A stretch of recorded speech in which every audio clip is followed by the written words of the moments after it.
don't know what to teach to the little children. उनको ये समझ में नहीं आ रहा था कि दो छोटे बच्चों को मैं क्या सिखाऊं। So he thought उन्होंने सोचा first to ask them what do they know about God. Rohit ने सोचा और पूछा कि मैं ये पूछूंगा कि वो ईश्वर के बारे में क्या जानते हैं। क्या जानते हैं? So he asked them, children, what do you think God look like? बच्चों, आप क्या जानते हो कि ईश्वर कैसे दिखता है? Then children started discussing here and there. बच्चे आपस में बात करने लगे। He again asked how God will look like. आपस में बोलने लगे कि नहीं, he again asked the children how God will look like. फिर से रोहित ने पूछा कि ईश्वर कैसा दिखता है। And children then discussed one another and said, God will look like a big Mother Teresa. बच्चों ने आपस में बात किया और कहा ईश्वर जो है बहुत बड़े मदर तेरेसा के जैसे दिखते होंगे। Praise the Lord. अच्छा बताया ना? अच्छा उत्तर दिया। That is how God is. A God full of love and compassion. That is God. इस प्रकार का है ईश्वर जो पूरे रीति से प्रेम, मोहब्बत और प्यार से भरा हुआ है। And that is why Jesus said, whoever see me, see Father, God, full of love and compassion. इसलिए यीशु ने कहा जो कोई मुझे देखेगा, पहचानेगा, वो ईश्वर के प्रेम को समझेगा जो परिपूर्ण है प्रेम से। All of us, those who are grown up, should understand that is different from the Old Testament. हम जो इतने बड़े हो चुके हैं, हमें ये समझने की जरूरत है कि ये पुराने करार से एकदम अलग है। In Old Testament, it was only a preparation for the coming of the New Testament. पुराने करार में सिर्फ हमेशा यही सिखाया गया है ईश्वर यीशु के आगमन का। And the fullness of the love and compassion is not given in the Old Testament. प्रेम और दया का जो परिपूर्ण था वो पुराने करार में नहीं दिखाया गया। Raise your hands. Praise you, Jesus. Thank you, Jesus. Hallelujah. हे प्रभु यीशु, पवित्र आत्मा, हे प्रभु पवित्र आत्मा, मुझे अपनी ज्ञान से भर दीजिए, अपना प्रेम से भर दीजिए। Hallelujah, hallelujah.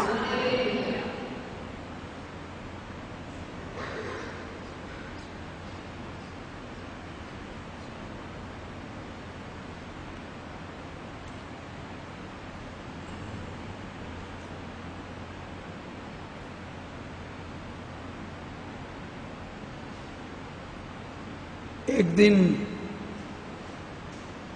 उत्तर भारत में something happened in North India that is like this. A boy stoned, took a stone and threw a stone into a honeybee. एक बार Honeybee hive. उत्तर भारत में एक लड़के ने एक पत्थर उठाया और मधुमक्खी के छत्ते पर उसे जोर से मारा। So what will happen? क्या होगा? All that bees flew and all that came behind this boy and he began to run. They began to but sting him. क्या होगा? जब पत्थर पड़ेगा मधुमक्खी के छत्ते पर, सारी उड़ने लगी और ये लड़के के पीछा करने लगी और इसको डंक मारने लगी।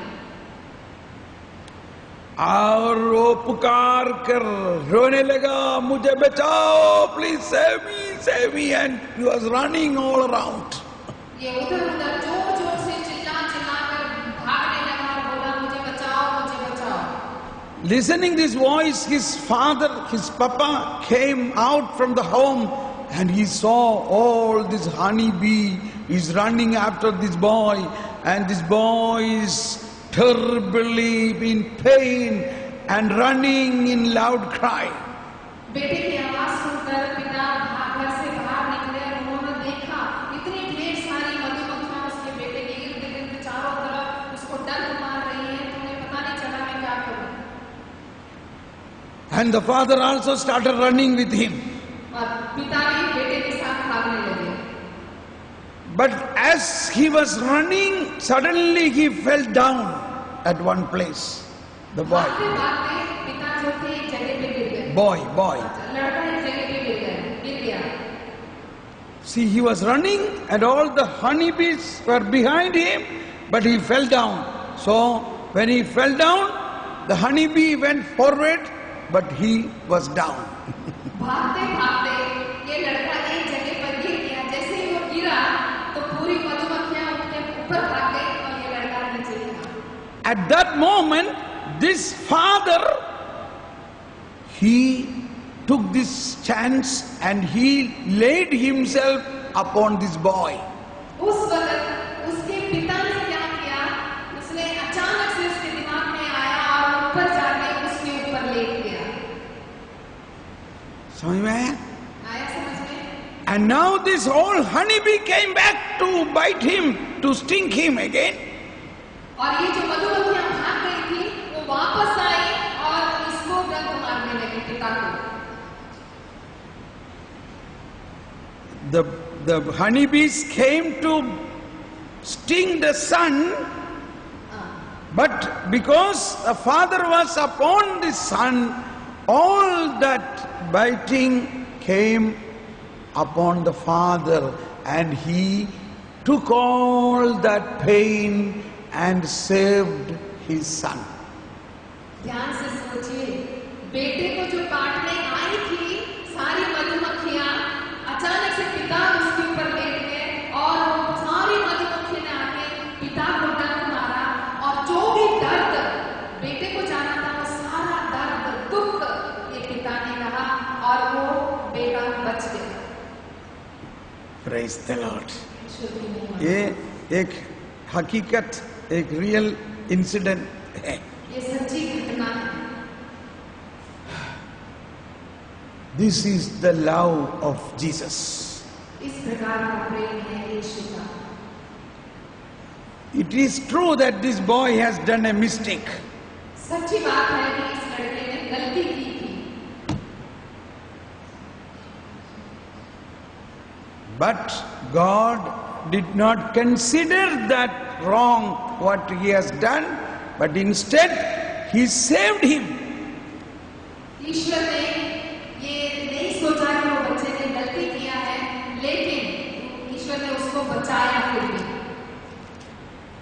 रोमियो का नाम नहीं, दूसरा कोरिन्थियों का नाम पत्र अध्याय, दूसरा कोरिन्थियों का नाम पत्र अध्याय 5 में 2 Corinthians chapter 5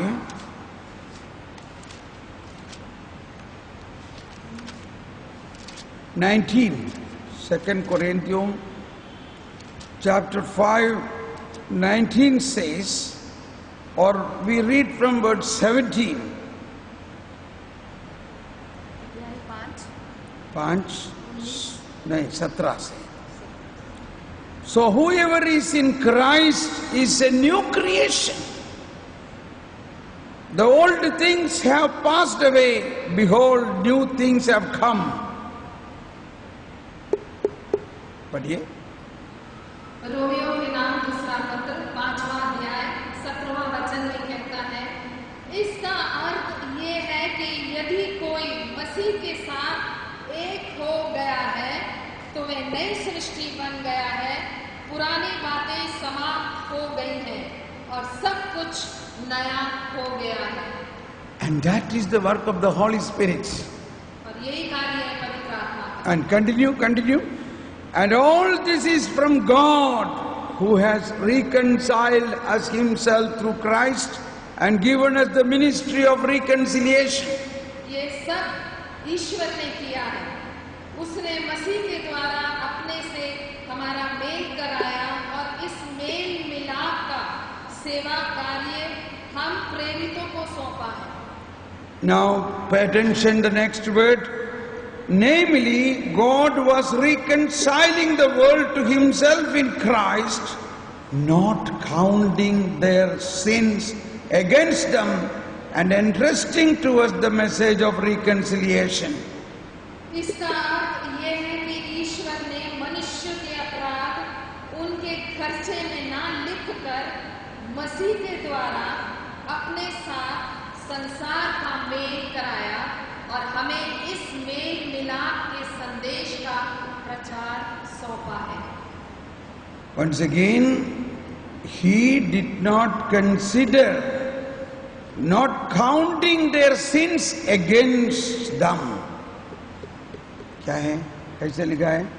इसका अर्थ ये है कि ईश्वर ने मनुष्य के अपराध उनके खर्चे में ना लिखकर मसीह के द्वारा अपने साथ संसार का मेल कराया और हमें इस मेल मिलाप के संदेश का प्रचार सौंपा है। बहुत अच्छा है। इसका अर्थ यह है कि ईश्वर ने मनुष्य के अपराध उनके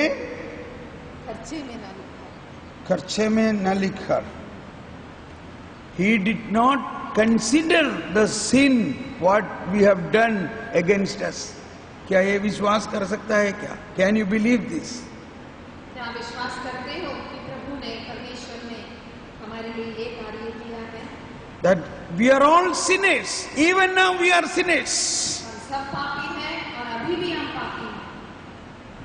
But God is not counting your sin against us. लेकिन परमेश्वर पाप होने के बावजूद हमारे ओर ध्यान देता है।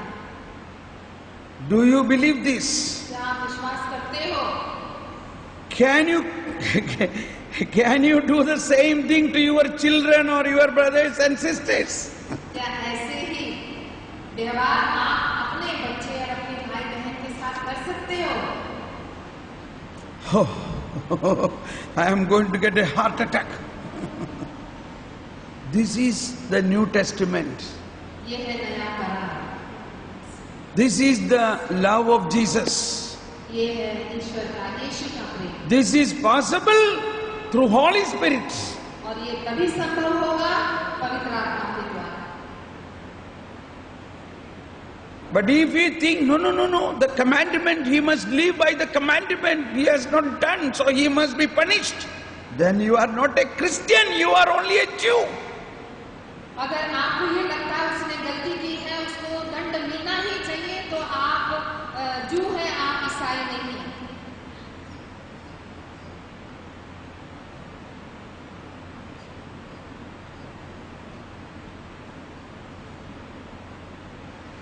That is why we need a renewal in our life and faith, a renewal in the Holy Spirit. इसलिए ये बहुत जरूरी है, नवीकरण का हमारे जीवन में बहुत आवश्यकता रखता है।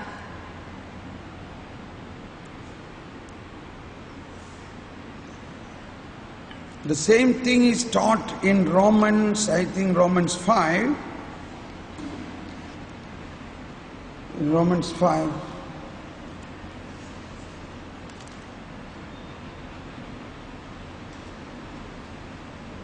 Romans 5:8 says, this is very good in Hindi, this is very good, this expression in Hindi. First read in Hindi, रोमियों का नाम पत्र अध्याय 5:8। रोमन का अध्याय 5 वचन 8 कहता है, किंतु हम पापी ही थे जब मसीह हमारे लिए मर गए थे, इससे ईश्वर ने हमारे प्रति अपने प्रेम का प्रमाण दिया। देखा, हम पापी ही थे, when we were still sinners, God proves his love for us in that while we were still sinners, Christ died for us. So we spoke Christ died for us many times, but we must understand Christ died for us while we were sinners, and he took our sin upon him. बहुत से बार हमने इस बात का अध्ययन चिंतन किया है कि यीशु हमारे लिए, हमारे पापों के लिए मर गए हैं, लेकिन हमें ये बहुत ही ध्यान से जानने की जरूरत है कि यीशु हमारे लिए मर गए जब हम पापी ही थे। And then what has he done? फिर क्या हुआ उसके बाद? Then he gave us the Holy Spirit. उसके बाद प्रभु ने हमें पवित्र आत्मा दिया, हमें छोड़ा नहीं। And that Holy Spirit become a new law of our life, a new law of our life. यही पवित्र आत्मा हमारे लिए एक नया नियम बन गया है, एक नया अधिकार बन गया है। That the Holy Spirit will lead our life. कि पवित्र आत्मा ही हमारी जिंदगी को चलाएगा, हमारे जीवन को चलाएगा। That Holy Spirit will help us to live according to the will of God. पवित्र आत्मा ही हमारे जीवन को संचालित करेगा ईश्वर के नियम के अनुसार। So if you still continue to hold on to only the 10 commandments, then you are not holding Jesus or Holy Spirit. अगर आप अभी भी उन पुराने नियमों को पकड़ के रखेंगे, जकड़ के रखेंगे, तो आप यीशु और पवित्र आत्मा में नहीं रहेंगे। समझ में आया? Do you understand this? So you have to now hold on to the new law. What is the new law? The Holy Spirit. इसलिए आप लोगों को अभी एक नया नियम में जुड़ना है, उसको पकड़ के रखना है। और क्या है नया नियम? पवित्र आत्मा।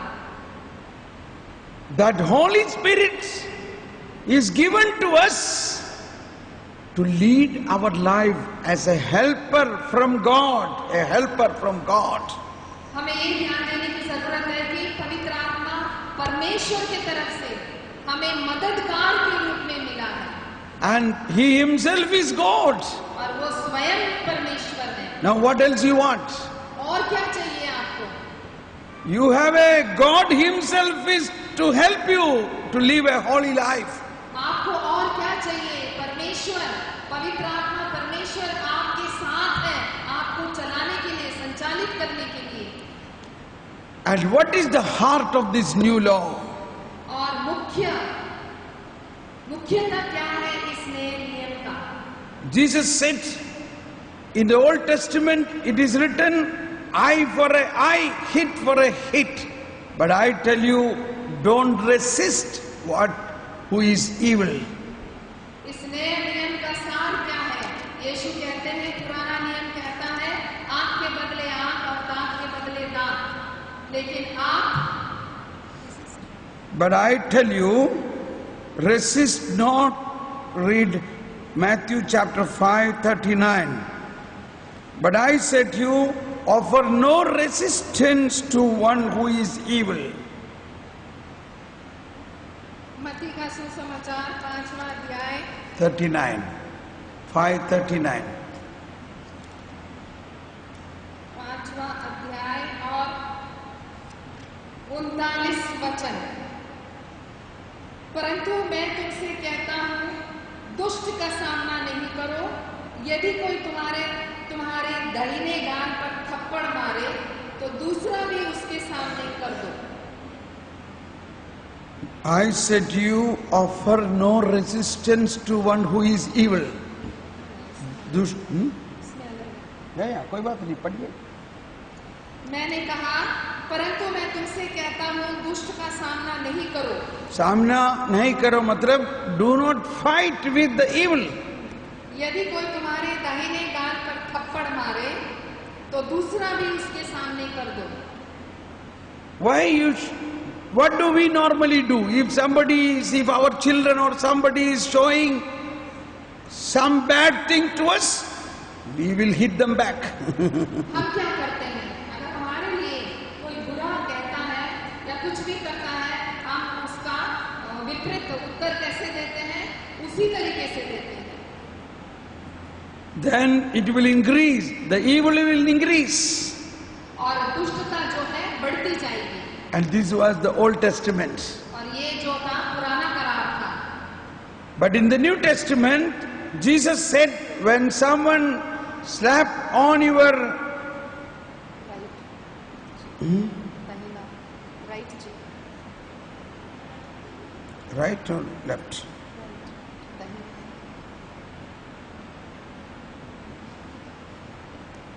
Okay. If someone slap on your right cheek, turn the other one to him as well. यीशु कहते हैं अगर आपको कोई दाहिने गाल पर थप्पड़ मारे तो उसको अपना दूसरा गाल भी दे दो। You have to try to understand this. Now, you turn one to another and try to hit the other person. एक दूसरे के आमने सामने एक दूसरे को मार के देखिए, थोड़ा सा आस्ते से. आस्ते से मारिएगा। Okay, so if you slap with your right hand, come on, with your right hand, see, now she is hitting me with the right hand, but where she is hitting? On my left cheek. But Jesus said, if someone hit on your right cheek, show the other. यीशु क्या कहते हैं, अगर दाहिने गाल में मारते हैं तो दूसरा भी दे दो। उसका मतलब क्या है? Suppose normally if anybody hit, you hit with your right hand. When you hit with your right hand, where the hit will come? The hit will come on your left, not on the right. Otherwise you should hit like this. ध्यान से सोचिए, आप देखिए इसको, अगर कोई हाथ उठाता दाहिना हाथ तो किस पे पड़ेगा? उल्टे गाल पे पड़ेगा। अगर मुझे मारना राइट को तो उल्टे हाथ से पड़ेगा। ये समझने की चीज है। ये सब इसमें बहुत सारा गहराई में पढ़ना चाहिए। बहुत रहस्य और गूढ़ बातें छिपी हुई हैं इसके अंदर। ये इसका मतलब ये है, ये जो फरीसी लोग, they normally don't hit with their right hand, they used to hit with their left hand.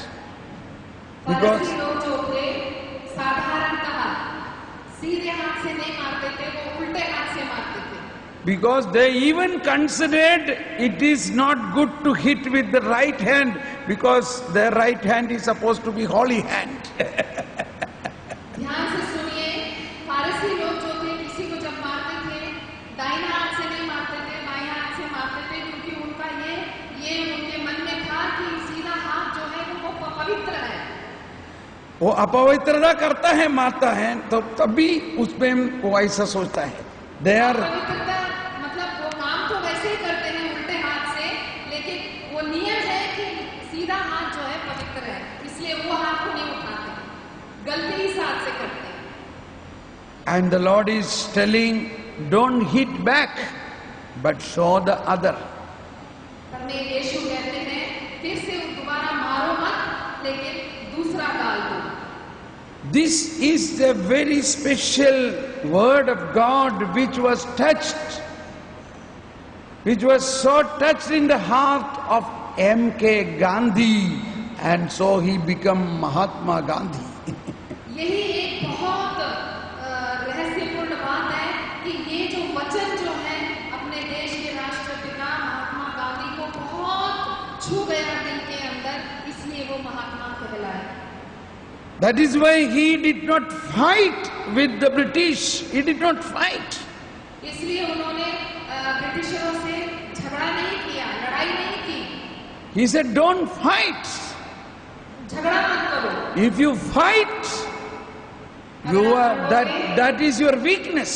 वो तुम्हारी कमजोरी है। Let them hit. You give your side, let them hit, but you don't hit back. Mahatma Gandhi कहते थे, उन्हें मारने दो, आप अपना साइड दीजिए, उन्हें मारिए मत फिर से। He applied the principle what Jesus brought. Mahatma ji ने पूरे वो यीशु के जो सिद्धांत थे उसको अपने जीवन में उन्होंने उसको अपनाया। It is your weakness if you hit back. यह आपकी कमजोरी है जब आप प्रतिकार करेंगे, बदला देंगे मारने का। But this we don't understand at that time. We think, no, we must immediately give them a hit. Then only they will understand. We must teach him something. Keep, tap. Immediately we will react. उस वक्त हमें समझ में नहीं आता है, तुरंत हमारा जो प्रतिकार होता है, उसने हमें मारा है तो मैं भी उसे मारूंगा. If somebody shout at you something, angry words, then you normally react immediately. Otherwise, you feel not good. अगर आपको कोई जोर से गुस्सा करता है तो आप क्या करते हैं? तुरंत उसी प्रकार से आप उसका उत्तर देते हैं. अगर नहीं किया तो आपके अंदर एक घुटन होने लगती है. That is not the work of the Holy Spirit. ये पवित्र आत्मा का कार्य नहीं है. If you want to work with the Holy Spirit, अगर आप पवित्र आत्मा के साथ काम करना चाहते हैं, you will not react. आप उसका प्रतिकार नहीं करेंगे. A wisdom will help you and say, okay, I will speak to him later when he is quiet. In another time I will explain him. ज्ञान जो है आपको सिखाएगा नम्र होने का, शांत होने का, और आप ये सोचेंगे अपने ही मन में कि जब वो शांत होएगा तो मैं उससे बात करूंगा. 10 seconds you wait to react. Don't react for 10 seconds. 10 second के लिए आप रुको. 10 सेकंड के बाद आप प्रतिकार करो. No. रुको. प्रतिकार मत करो, रुको. When you stop, then you feel a very peace and then you will not react at all. 10 minute के लिए आप रुक के देखिए. 10 मिनट. 10 सेकंड के लिए आप रुक के देखिए. आप ईश्वरीय शांति से भरेंगे. फिर आपको लगेगा, फिर आप उसका जो भी प्रतिफल है वो करो. Maybe that person will shout you back more louder, but you still be in silence.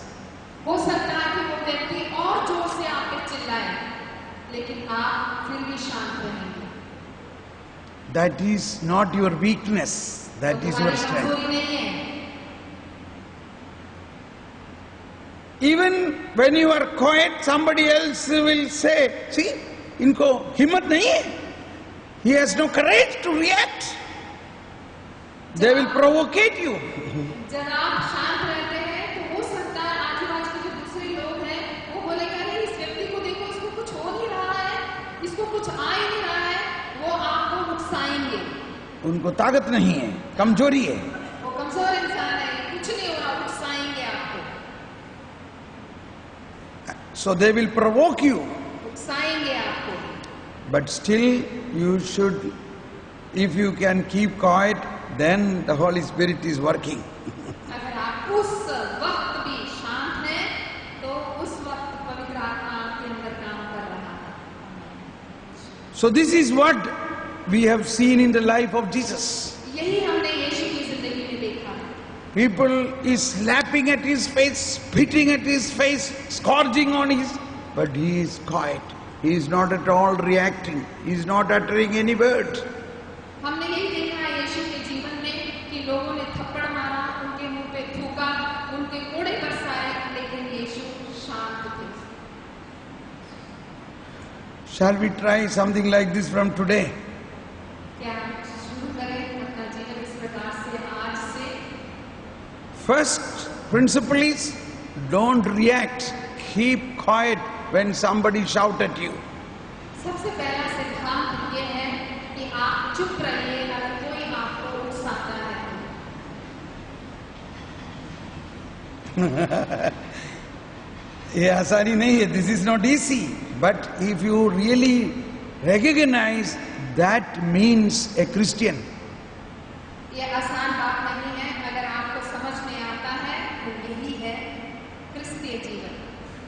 In Varanasi, in Benares, there is a big ashram of Indian Missionary Society, IMS. Banaras में एक बहुत बड़ी सोसाइटी है IMS.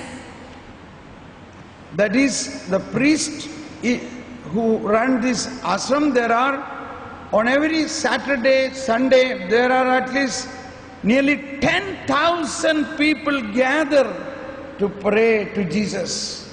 बनारस में वहाँ एक आश्रम है जहाँ पर हर हफ्ते 10,000 लोग प्रभु की स्तुति वंदना आराधना करने के लिए आते हैं। They are not Christians, they are all Hindus. वो ईसाई नहीं हैं, वो सब हिंदू लोग हैं। They are known as Christ Bhaktas, Christ Bhakt log हैं। वो अपने आप को क्रिस्त भक्त कहते हैं। It is in Banaras, remember, see the situation. Banaras में है।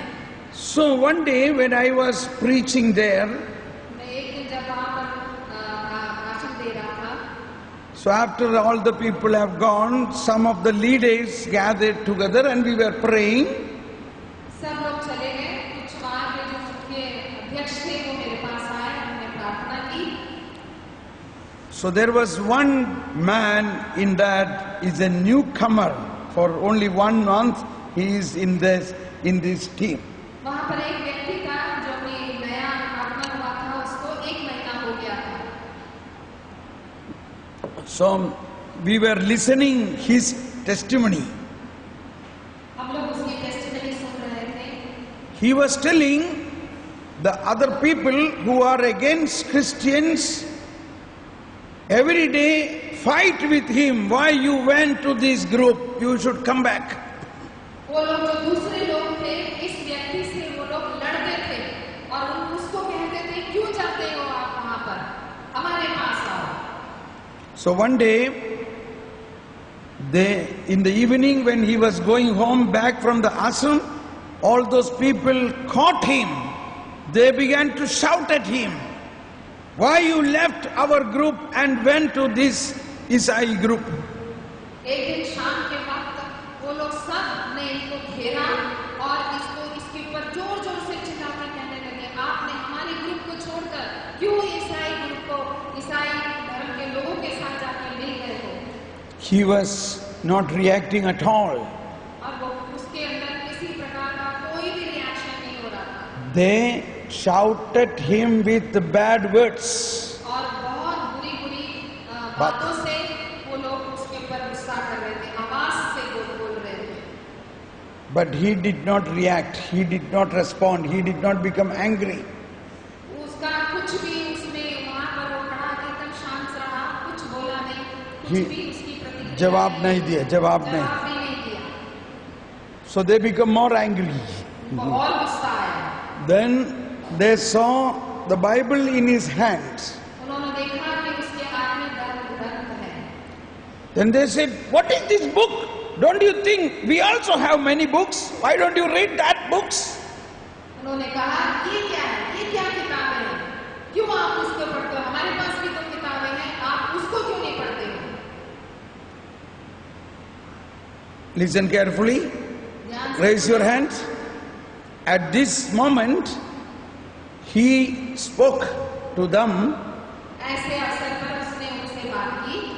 He spoke to them. My brothers, you were shouting to me with all bad words last half an hour. Have I said anything back to you? मेरे भाइयों, आधे घंटे से आप लोग चिल्ला चिल्ला कर मेरे को इतनी बुरी बुरी बातें बोल रहे थे, क्या मैं उसका कुछ प्रतिक्रिया किया मैंने? यही मेरा किताब है, वही मेरा किताब है। वही मेरा किताब है। समझ में आया? वो लोग पूछे ये किताब क्या है? हमारे पास कितना किताब है, तुम वो किताब क्यों नहीं पढ़ता, इसमें क्या है? वो लोग दिल मिला गए कि जब उसने कहा कि ये वही मेरा किताब है, तो वो लोग बोले कि हमारे पास भी तो किताब है, आप उसको क्यों नहीं पढ़ते हो? And then this man replied, all this time you were shouting at me with all bad words, but I did not react. That is my kitab.